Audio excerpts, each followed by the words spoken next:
انا خدت شويه حاجات في الزمالك وانا بلعب. انت قابلت حاجات غريبه ورا عمري شفتها. موسم 2018 2019 ما شاركش ولا ماتش مع الزمالك وتم وضعه تحت قائمه الانتظار. ليه برضه؟ مفيش سبب. والفكره في البدايه لما الفريق سافر معسكر في المانيا واحمد رفعت كان بيتمرن بشكل كويس والمدرب كريستيان جروس جربه في مركز تاني وادى فيه رفعت برضه بشكل كويس في المعسكر، بس لما رجعوا مصر جروس قال انه مش عايز 3 لعيبه معاه في الفريق من ضمنهم احمد رفعت. بدات اتمرن بشكل عادي وكنت بتمرن بشكل كويس، لعبنا ماتشات لعبت فيها كويس، جبت فيها جوان، هو كان مبسوط. في ماتش لعبني باك ليفت عايز يشوفني هعمل هو جرب في الباك ليفت، ما كانش لسه جرب عبد الله. لا ما كانش لسه كنا لسه في اول الموسم فتره الاعداد. فالعب باك ليفت، لعبت باك ليفت، جبت جون وعملت جونين في الماتش وكسبنا 3-0. فمعنى كده انه مفيش حاجه جت يعني وانا بدافع حتى فده ما كانش فيه مشكله. فده اسمه شغل فاخر من الاخر بالظبط. هو كان مبسوط يعني. هو حتى جه يتكلم معايا قال لي كويس كل حاجه تمام مش عارف ايه. قلت له اوكي. رجعت لما رجعت لقيت ان هو في 3 لعيبه مش عايزهم، انا كنت من ضمنهم.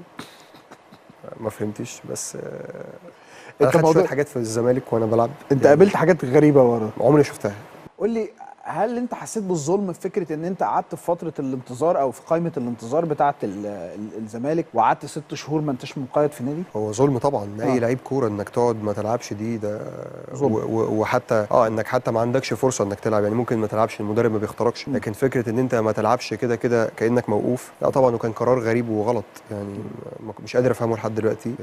وعشان كده في الفتره دي احمد رفعت كان محطوط في قائمه الانتظار وكان بيتمرن لوحده وبيلعب ماتشات مع الناشئين عشان يقدر يحافظ على لياقته البدنيه والفنيه ويكون دايما جاهز. عملت ايه في الفتره دي بقى؟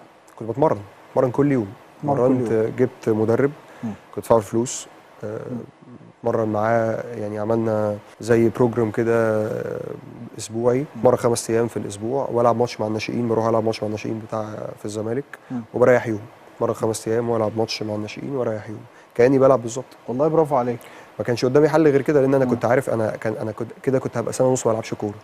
كانت تبقى بالنسبه لك نقطه فاصله دي ممكن بالظبط. ويمكن عشان كده انا رجعت بسرعه والناس ما كانتش متخيله ان انا هرجع بسرعه كده اول ما العب على طول. لكن ربنا لما بيشوفك بتتعب وبتجتهد وبتحاول تعمل اللي عليك او اللي متاح ليك خلاص بيساعدك.